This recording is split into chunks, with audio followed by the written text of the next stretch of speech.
Do you reckon that's there because it's an export Yeah, car? 100%. Alright, in this episode we are going to be modifying the car with performance parts finally, and we are at GGM Concepts, who are going to be helping us out make this car half decent for Hillclimb racing.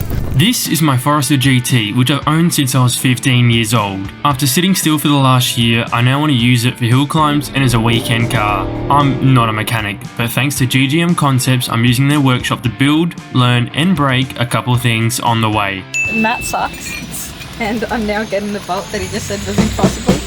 We've got a lot of stuff to go on the car, and I'm really excited to finally be making this car what I wanted it to be a long time ago. So without further ado, let's get into it. Unboxing car parts, probably the most satisfying thing to start with.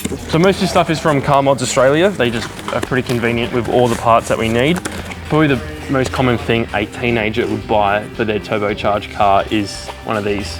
Now this car's got a lot of Whiteline gear already on it, but we are going to be changing out the front sway bar, which is stock, and we're also adding on a rear Whiteline strut brace, and this is a very easy mod to do.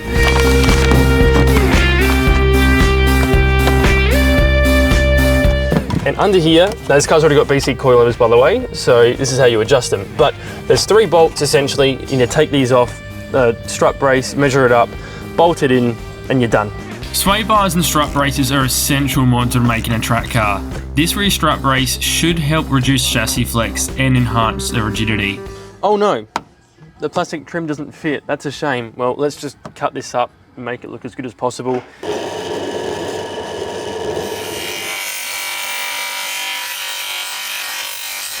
And there you have it, guys. So a pretty average job by me to trim that correctly, but I am learning.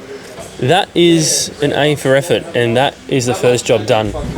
Induction noise is a must. We are installing a Process West air intake.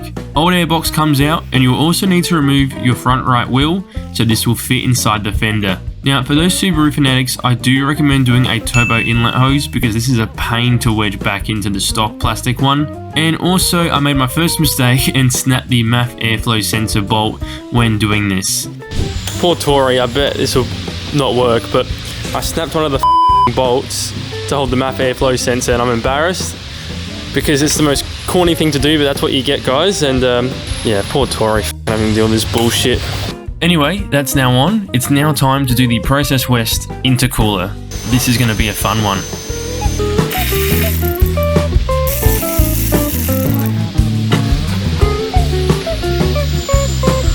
Something I noticed is all my fluids are good apart from my clutch fluid, which has not been serviced in a long time. Let's just check it out over here. So that's my clutch fluid. It's definitely way overdue for a service. So what we're going to do is we're going to bleed out the system before putting on the new intercooler. And the bleed nipple is just under that little bracket there. So let's get that done. That is now not needing to be used, but before we put on the new intercooler, it's probably going to be best that we take off the turbo back system because we now have an exhaust, and I have a very interesting story into how we got that new exhaust. Now, I was just about to buy an exhaust system until a guy called Max listed he was parting out his Forester GT. The exhaust was only 2 weeks old on his car, so I went to his place and actually helped him remove it with some mates. Definitely useful taking one off, so I did it the right way on my car. Ah, damn it. Maisie is in Adelaide after racing at the Bend, and she is here helping out with this car. I've been trying to get this one bolt off, nearly rounded it. No, you did round it. I just... How'd you get it? Can you explain for the people that don't know, like me? Matt tried to use a double hex spanner and took all the edges off it. So I used a single hex socket. See, this is the things that I don't know, guys. See that? You wouldn't pay attention, but double hex would round it because it's got less grip on it. That's why it's just more edges. My whole life I've been that up. I actually literally just found that out. On to easier jobs. Cat back, taking the exhaust off, and then we'll get the turbo section off. But let's take off this old piece of crap. This new exhaust is going to make a massive improvement, not just in performance, but also looks. Maisie made this job much easier getting it off from the turbo back section of the car. But we were going to take another detour from the intercooler and exhaust by installing the new Whiteline front sway bar system. With a thicker diameter and more rigid bushes, this would help the roll in the front of the vehicle. Oh, look at it. In my eye.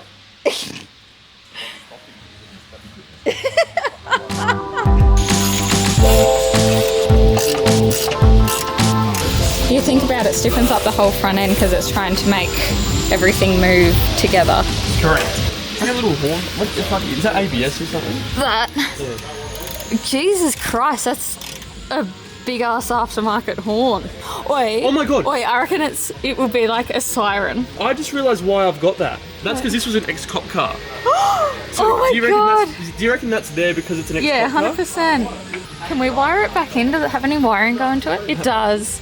It's still wired in. Is it possible to get it in? This is an ex-cop car, which I didn't tell you guys in part 1.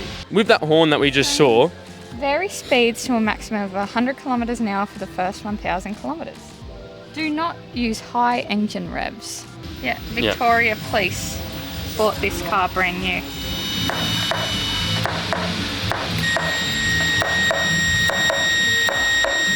Gunshots. I reckon if you put like a head unit to it, it'll play the music for it. Matt.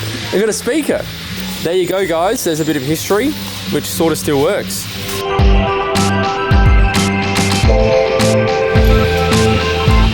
Show me how well you've greased the hole. Oh wow, it's wet. It's so wet. Anyway, back to modifications. The front sway bar was now fitted up and we're ready to get the turbo back system on the car. We swapped the O2 sensors, replaced the gaskets, and we're ready to put it on.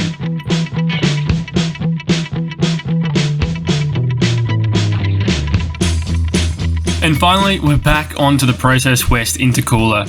We had new brackets that came with the kit to install on the car, but we also need to make room by removing the strut brace I already had on the car. The PW brackets go onto similar spots as the factory brackets. There is a bell housing bolt you use to hold on the left hand side, and the blow-off valve fits on before installing it. I should note the kit is 90% perfect on the Forester GT. I had to trim and replace some of the silicone hoses as the mounting is slightly different, but overall it's a pretty good fitment and it looks fantastic.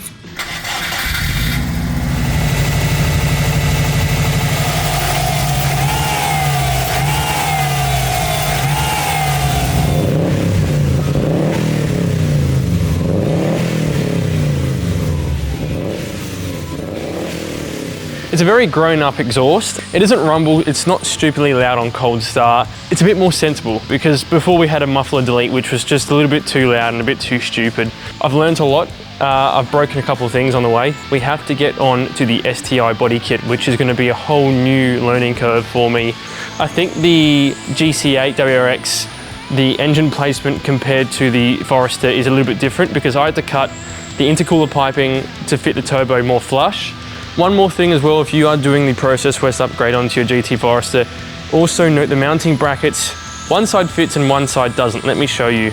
So as you can see here, this side is held in with a zip tie because I literally cannot move that compared to this side where I can get a bolt in, but there's so many little adjustments and it's still, like it's in there secure, it's fine.